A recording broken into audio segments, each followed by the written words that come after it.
Hello everyone, कैसे हैं आप। उम्मीद करते हैं कि आप सब लोग अच्छे होंगे, अच्छे से पढ़ाई कर रहे होंगे। आज हम लोग स्टार्ट करेंगे chapter 9 some applications of trigonometry. आज के क्लास में हम लोग इसके जितने भी थ्योरी पार्ट हैं उसको कवर करेंगे, उसके बेसिस पे 3-4 अच्छे अच्छे प्रॉब्लम्स को सॉल्व करेंगे। तो चलिए देखते हैं, स्टार्ट करते हैं इसके कॉन्सेप्ट को समझने से। तो इस चैप्टर को समझने के लिए आपको सिर्फ दो चीजें आनी चाहिए, एक है एंगल ऑफ एलिवेशन और एक है एंगल ऑफ डिप्रेशन। ये अगर बात आपको समझ में आ गई तो फिर ये इस चैप्टर का जितने भी प्रॉब्लम्स हैं वो आपसे बनेंगे। तो देखो यहाँ पे एक सिंपल एग्जांपल है। एक मान लीजिए कि आप क्रिकेट खेलते हैं, फुटबॉल खेलते हैं, आप ग्राउंड में खड़े हैं, सामने एक बिल्डिंग है और नीचे में एक बॉल है, फुटबॉल है, राइट।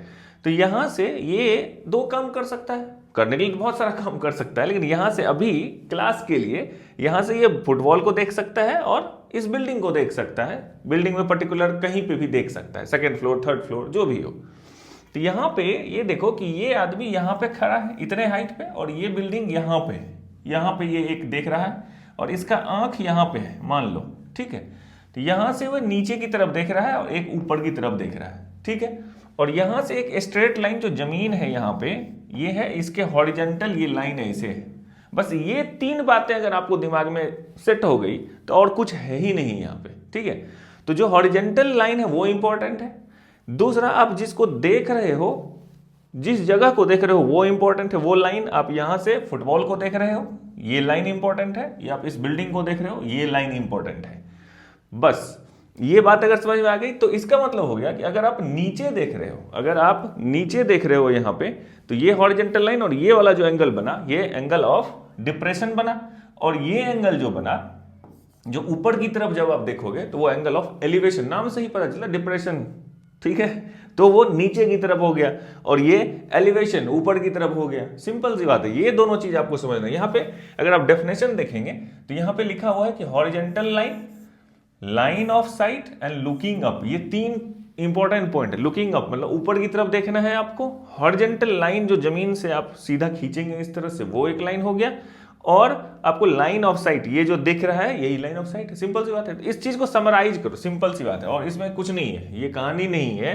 मतलब इस कहानी को समझने के लिए बस एक 30 सेकंड चाहिए।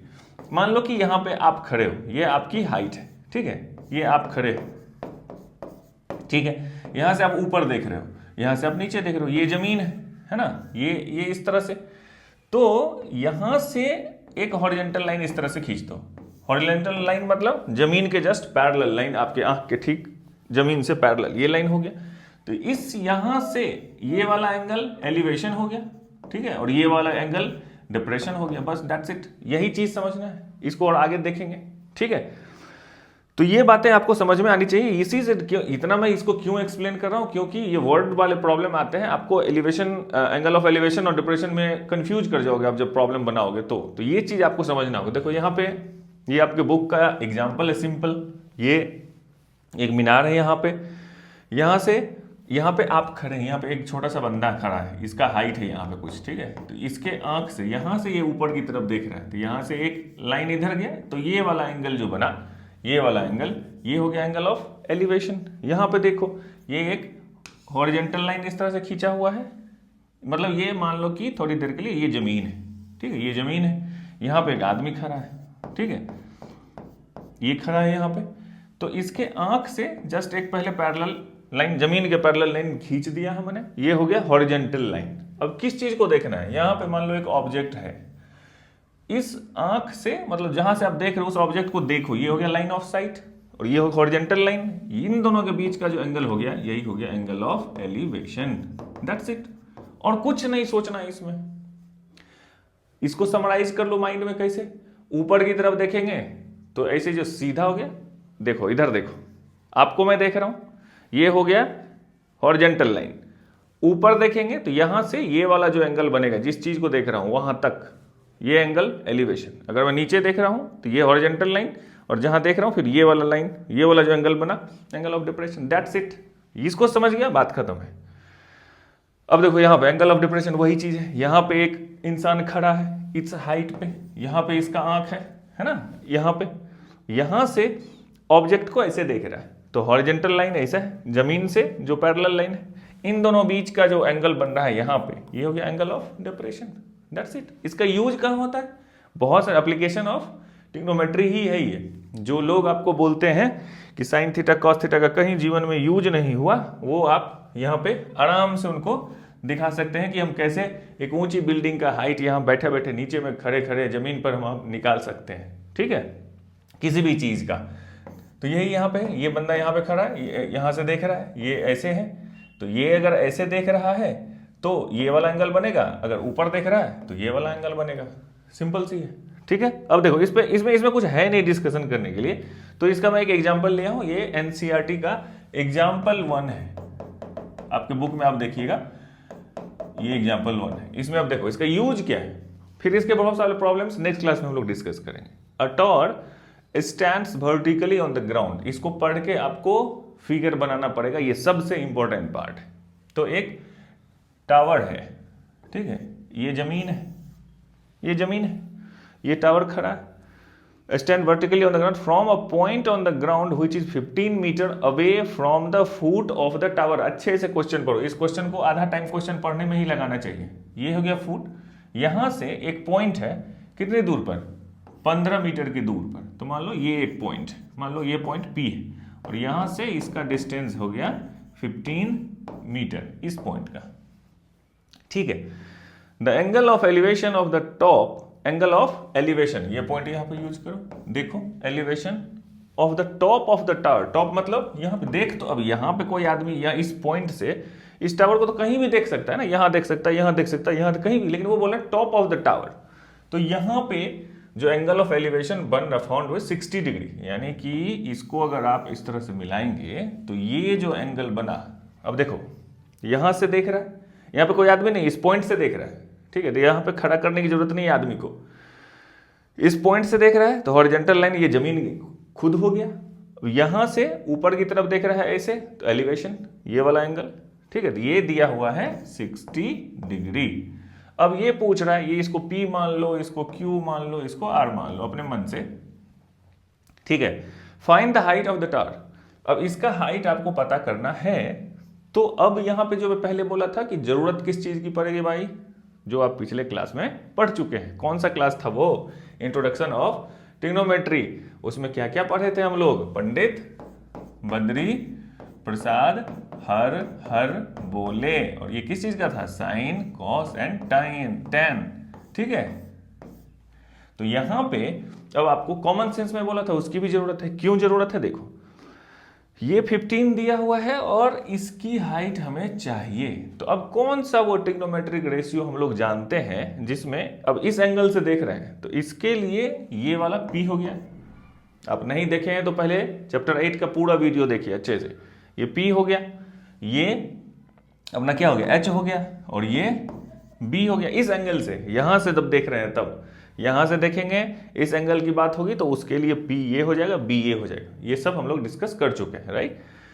तो यहां से ये इसका P ये हो गया, तो इसमें और इसमें रिलेशन चाहिए हमें, इस P और B में, और एंगल दिया हुआ है। तो कौन सा ट्रिग्नोमेट्रिक रेशियो यहां पे काम करेगा? अगर हम 60 डिग्री यहां पे निकालने के लिए जाएंगे तो क्या होगा, P/B होगा ना। 10 क्या होता है, P/B, 10 is P/B, 10 is P/B, P/B हो गया। तो P/B कितना है, RQ डिवाइडेड बाई B कितना है, 15, और 10 60। तो ये टेबल भी याद होना चाहिए, क्योंकि मैंने बोला चैप्टर 8 में जो भी पढ़े हैं वो आपको पता होना चाहिए। तो 10 60 कितना, √3। तो इसका मतलब ये हो गया √3, है ना। तो अगर RQ अब निकालना पड़ेगा, RQ, तो ये कितना हो जाएगा, 15 इंटू √3, यही इसका इतना मीटर। अब √3 का कुछ वैल्यू होगा 1.73, आप वहां पर डालिए या नहीं डालिए, जो भी। ये इसका कंक्लूजन हुआ कि हम लोग यहां से बैठे बैठे इस पॉइंट से, ये एंगल ऑफ एलिवेशन हमें पता था, ये पता था कि इस टावर के बेस से हम कितनी दूर पर हैं, ऐसे देख रहे हैं 60 डिग्री है, तो इसका हाइट हम लोग आराम से निकाल सकते हैं। तो कितना इंटरेस्टिंग है ट्रिग्नोमेट्री, कितना इंटरेस्टिंग है मैथमेटिक्स, इसका एप्लीकेशन आप देखो, है ना। अब चलो ये एक दूसरा एग्जाम्पल देखते हैं हम। ये example 3 of your book NCERT, ठीक है। एन ऑब्जर्वर 1.5 मीटर टॉल मतलब मैं, एक आदमी है कोई देख रहा है, उसका हाइट खुद का 1.5 मीटर है, is 28.5 metre away from the chimney. अच्छा ठीक है, अब चिमनी का फोटो नहीं बनाने लग जाना है वहां पर उतना। अच्छा ठीक है, अब उसके चक्कर में टाइम नहीं एग्जाम में। अब आप ऐसे प्रैक्टिस कर रहे हैं तो दिस इज फाइन। इसको मैंने मान लिया कि ये चिमनी है, ठीक है, इस तरह से, ठीक है। ये बोल रहा है कि जमीन, चिमनी होगा तो जमीन पे ही होगा, है ना, हवा में तो अटक नहीं गया होगा, ये जमीन है, राइट। अब यहाँ पे एक लंबा सा आदमी है, ठीक है। अब उसका मैं हाथ पैर बना देता हूँ ऐसे, ठीक है। मान लो इतना सुंदर आदमी है, मेरे जैसा ही दिख रहा है, ठीक है। ये आदमी है, इसका हाइट है 1.5, यानी कि ये जो है यहां से यहां, ये है 1.5 मीटर। और बोल रहा है कि ये 28.5 metre away from the chimney, यानी कि ये आदमी यहां से 28.5 मीटर दूर है इसके बेस से, यहां से, ठीक है। अब क्या बोल रहा है, the angle of elevation of the top of the, फिर क्या बोला मैं, इसमें कहीं भी देख सकता है, लेकिन वो देख कहाँ रहा है, टॉप ऑफ द चिमनी, इस पॉइंट को देख रहा है वो, ठीक है। फ्रॉम हर आइज, अच्छा ये लड़की है तो हम नहीं है भाई, ठीक है, कोई लड़की है ये, ठीक है। 1.5 मीटर लॉन्ग, टॉल। तो इसके आंख से, यहां से भी बोल सकता था, लेकिन नहीं, आंख से, तो इसका मतलब आंख से 45 डिग्री। तो ये अगर हम यहां से 45 डिग्री बनाएंगे इसके लिए, तो इसका जो हॉरिजॉन्टल लाइन होगा वो भी तो ड्रॉ करना पड़ेगा ना, आ रही बात समझ में।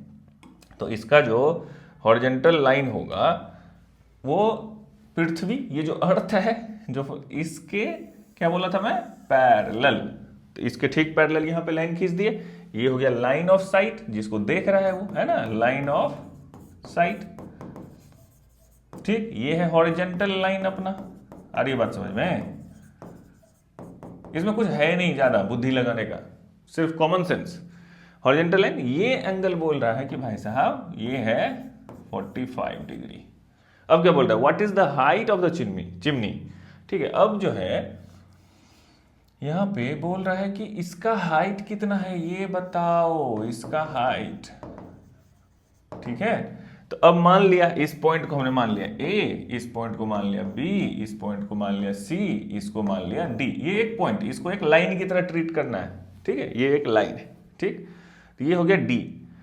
अब इसका हाइट चाहिए, मतलब क्या चाहिए, बीसी चाहिए। बीसी इक्वल टू कितना है वो पता नहीं है। अब हम कर क्या सकते हैं, अब ये तो मुझे पता है 28.5, और ये इसके पैरेलल हॉरिजॉन्टल लाइन, तो ये भी हमें पता है ना। ये अगर ए है, बी सी डी, इसको ओ मान लो, इसके आंख को एक पॉइंट दे दिया हमने ओ, तो O D this is equal to A B, है ना, this is equal to 28.5 metre, ये दिया हुआ है ना क्वेश्चन में, ठीक है। तो ये भी हो गया 28.5, क्योंकि ये दोनों पैरेलल है। तो ये हो गया 28.5। अब हम यहां पे अगर tan 45 निकालते हैं, तो tan 45 क्या होगा, this by this, C D by O D, निकाल सकते हैं ना, सिंपल। अब देखो tan 45 degree, this is equal, यहां पे आप लिखोगे in triangle C O D, इस तरह से, ठीक है। tan 45 इक्वल टू हो जाएगा सी डी डिवाइडेड बाई कितना, ओ डी, ठीक है। और tan 45 तो सबसे इजी होता है दुनिया में, 1, इसका वैल्यू कितना, 1, तो 1 equal to C D by O D, 1 equal to C D by O D, मतलब C D equal to O D, that means C D equal to O D. यहां से ये निकल गया, क्या निकल के आ गया ये, इसका मतलब ये सी डी और ओ डी, अच्छा फिगर मेरा खराब हो गया है, ये दिखने में बराबर नहीं लग रहा है, लेकिन क्वेश्चन का आंसर निकल गया है इक्वल, यानी कि O D is equal to C D, यानी कि ये भी है 28.5 मीटर। बहुत ही खराब बना ये फिगर, है ना क्योंकि इसका आंसर ये क्या निकल गया, ये height is equal to this, कहीं से तो लग नहीं रही है एक जैसा, है ना, लेकिन बाई क्वेश्चन ये है कि इसका और इसका लेंथ इक्वल है, तो ये निकल गया 28.5। और ये जो है ये दिया है 1.5 पहले से, ये 1.5 इस हाइट का है, तो यानी कि बी डी जो है, बी डी का लेंथ कितना है, 1.5 मीटर, और ये निकल गया 28.5। ये तो साफ उल्टा निकल गया ना। मतलब ये हाइट है 28.5 मीटर और ये है 1.5 मीटर। मजेदार है ना, देखने में तो सीधा उल्टा लग रहा है, फिर भी चलो मान लिया कि ये 28.5 है, ये 1.5 है, तो टोटल हाइट BC जो होगी वो कितनी होगी भाई, इन दोनों को ऐड कर दो। तो BC जो हाइट है जो हम लोगों को यहाँ पे निकालना था, दिस इज इक्वल टू कितना हो जाएगा 28.5 plus 1.5, this is equal to 30 metre. यही हो गया आंसर। देखो ये सब बहुत इजी है, मैं इसको 1 मिनट में भी आपको सॉल्व करवा सकता हूं, लेकिन मैं चाहता हूं कि आपके साथ डिस्कशन हो के आप इसको समझो, जिससे आपको सब कुछ कॉन्सेप्ट क्लियर हो जाए आपका। ठीक है, अब चलो नेक्स्ट प्रॉब्लम पे। ये क्या बोलता है भाई कि from the point P on the ground the angle of elevation of the top of a 10 metre tall building is, अच्छा बहुत कुछ है इसमें। Point P on the ground, यानी कि चलिए अब एक ग्राउंड बनाते हैं, यहाँ पे एक पॉइंट P है, ठीक है। On the ground the angle of elevation of the top of a 10 metre tall building, यहाँ पे एक बिल्डिंग है, ठीक है, ये एक बिल्डिंग होगा यहाँ पे, ठीक है, एक बिल्डिंग होगा मान लिया। इसके टॉप पे बोल रहा है कि यहाँ से देख रहे हैं हम, ठीक है। इसका हाइट कितना है 10 मीटर, 10 मीटर। ये कितना एंगल बन गया यहाँ एलिवेशन 30 डिग्री, ये दे दिया यहाँ पे 30 डिग्री, ठीक है।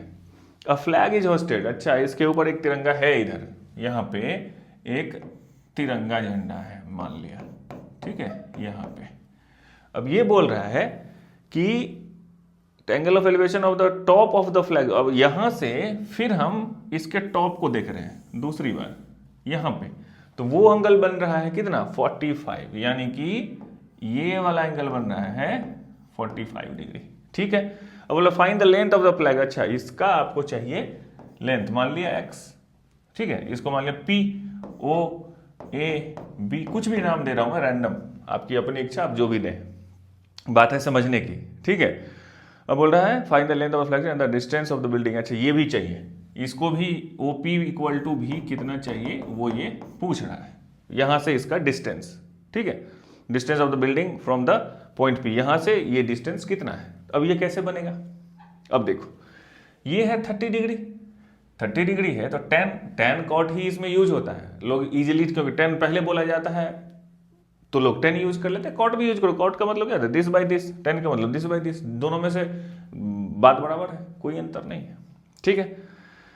तो थोड़ी देर के लिए हमने यहां से 10 इस ट्रायंगल में, मान लो इन ट्रायंगल APO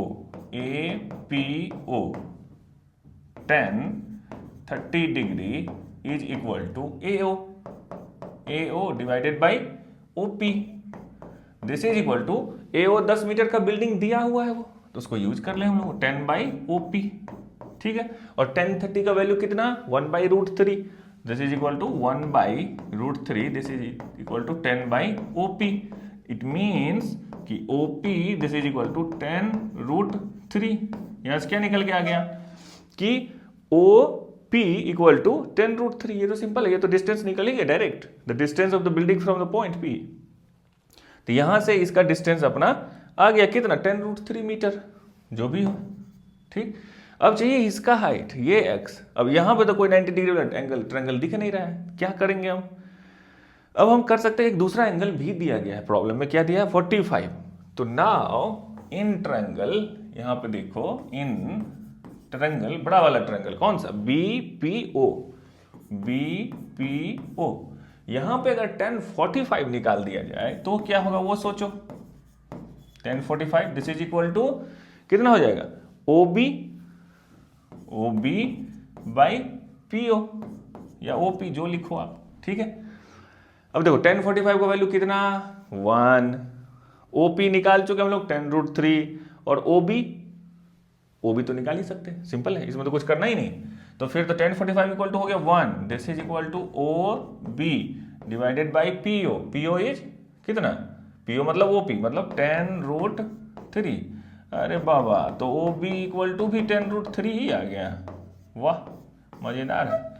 मतलब OB ये भी 10 √3 ही है, मतलब ये जितना डिस्टेंस है उतना ही डिस्टेंस ये भी है। गुड, वेरी नाइस, ये तो अच्छा है। तब ओ बी अगर निकल गया और ओ ए आपको पता है तो झंडे का तो लेंथ पता ही चल जाएगा ना। अरे बात समझ में। तो अगर आप ए बी निकालना चाहते हैं, झंडे का लेंथ क्या है, ए बी मतलब एक्स जो माने हम, A B equal to O B the total length यहां से यहां तक, ओ बी माइनस ओ ए कर देंगे। होशियार है बच्चा मेरा, है ना। ओ ए तो ओ ए निकल रहा है भाई, गाने का बोल हो गया ये। तो O B equal to 10√3 minus O A कितना है 10, ठीक है वो 10 है। तो यहां से अगर 10 आप कॉमन लेंगे तो इसके पास क्या बच गया है √3, इस बेचारे के पास 1, 10 into 1 था, तो इसका मतलब ये हो गया ये इतना मीटर। तो ये जो झंडे की लेंथ थी वो निकल के आ गई कितना 10 into √3। अब इसको सॉल्व करना आपका काम है। इसी को x बोले थे हम लोग, इसी को आप झंडे की लेंथ बोल दो, ठीक है 10√3। अब ये कितने मजेदार चीज है, √3 का वैल्यू कितना होता है 1.73। अच्छा जो मजेदार मैं सोचा वो हुआ नहीं, छोड़ो फिर अगले क्वेश्चन में देखते हैं, ठीक है। मुझे लगा कि झंडे का लेंथ इससे ऊंचा है, लेकिन नहीं, ये 10√3 माइनस 1 भी था, ठीक है। Okay next question.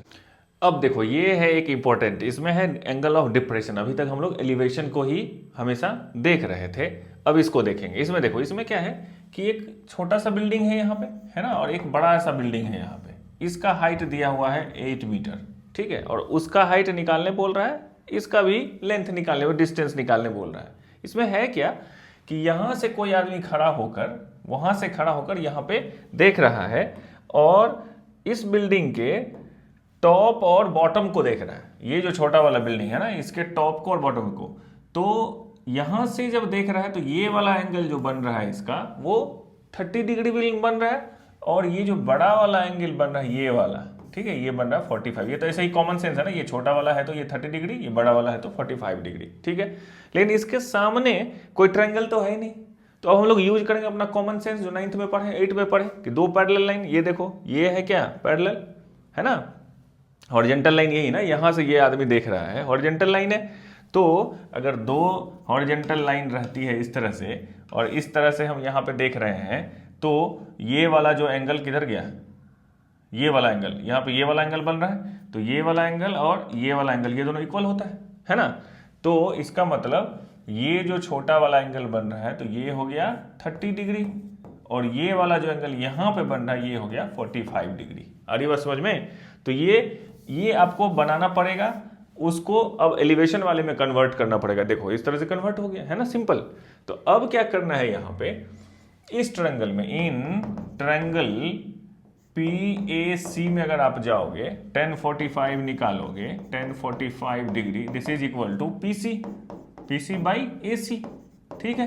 तो इसका मतलब ये हो गया 1 equal to PC by AC, यानी कि PC equal to AC। Wow, इसका मतलब जितना इस बड़े वाले बिल्डिंग का हाइट है उतना ही ये डिस्टेंस है। ये चीज एक निकल के आया। अब इस ट्रायंगल में, इन ट्रायंगल PBD में अगर हम 1030 डिग्री निकाल लें तो क्या निकलेगा भाई साहब, 1030 इक्वल टू PD बटा BD, PD by BD। 1030 is 1/√3, this is equal to PD by BD। तो BD इक्वल टू √3 PD आ गया। अब इसका क्या यूज है, BD और AC ये दोनों तो एक ही है ना, तो इस BD के जगह पर हम AC इक्वल टू √3 PD लिख सकते हैं ना, ठीक है। और यहां पे आप देखिए इस इक्वेशन में मान लिया 1 PC इक्वल टू AC, तो AC के जगह पे PC भी यूज तो किया जा सकता है। देखो इसी को बोलते हैं कॉमन सेंस, और कुछ भी नहीं है, क्वेश्चन में कुछ नहीं है, लेकिन आपको घुमाएगा, इतना घुमाएगा कि आपको कॉमन सेंस यूज करना सीख जाइएगा। अगर आ रहा है पहले से तो बहुत अच्छी बात है, कॉमन सेंस यूज करना। अब PC इक्वल टू √3 क्या निकल गया, ये PD, और PC equal to PD plus DC है ना, PD प्लस कितना DC, this is equal to √3 PD। अब देखो ये जो DC है इसका हाइट है 8 मीटर, यहाँ पे दिया हुआ है, तो DC और AB तो इक्वल ही है ना, तो DC को हम 8 यूज कर सकते हैं यहाँ पे। तो इसका मतलब PD plus 8 this is equal to √3 PD। अब देखो PD का वैल्यू निकल जाएगा ना यहाँ से। आराम से इसको उधर लेके चले जाओ, तो PD कॉमन ले लिया, इसका √3 और ये उधर गया तो -1, दिस इज इक्वल टू 8। ठीक है, तो अब PD इक्वल टू 8/√3 -1। मैंने रेशनलाइजेशन करना आपको सिखाया था कि ये सुंदर नहीं लग रहा है, तो इसके अपोजिट वाले साइन से ऊपर नीचे गुना कर दो। ठीक है, तो ऊपर में हो गया 8, ये हो गया √3 + 1 डिवाइडेड बाई √3 का स्क्वायर इज 3 -1 का स्क्वायर इज 1, तो 3/3 - 1 इज 2। तो ये हो गया 2 से इसमें 4 डिवाइड कर दो, 4 × √3 + 1, दिस इज PD। PD क्या है? PD is this. तो अब इसका लेंथ जो है टोटल क्या बोल रहा है कि distance between the two buildings और find the height of the, इसका हाइट कितना हो जाएगा? This plus this. तो PD निकल गया इतना, कितना? 4 × √3 + 1 और फिर प्लस इसमें ऐड कितना कर देंगे हम? DC। तो DC का हाइट पहले से 8 है, तो इसको कर दिया 8। अब इसको भी सिंप्लीफाई करो या नहीं करो चलेगा, 4√3 + 4 + 8, दिस इज 4√3 + 12, फिर से 4 कॉमन ले लो तो √3 + 3, ऐसा भी बोल सकते। तो ये हो गया height of the building PC, और इसी को हम लोग बोल रहे हैं AC, यानी कि दोनों आंसर एक ही होगा, 4 × √3 + 3। तो आज हम लोगों ने इसके बेसिक्स को समझा, इसके कुछ प्रॉब्लम्स को सॉल्व किया, और फिर अब नेक्स्ट क्लास में हम इसके जितने भी प्रॉब्लम है वो सब एक ही क्लास में इसको सॉल्व कर जाएंगे। तब तक आप पढ़ाई करते रहिए, मिलते हैं अगले वीडियो में। Thank you.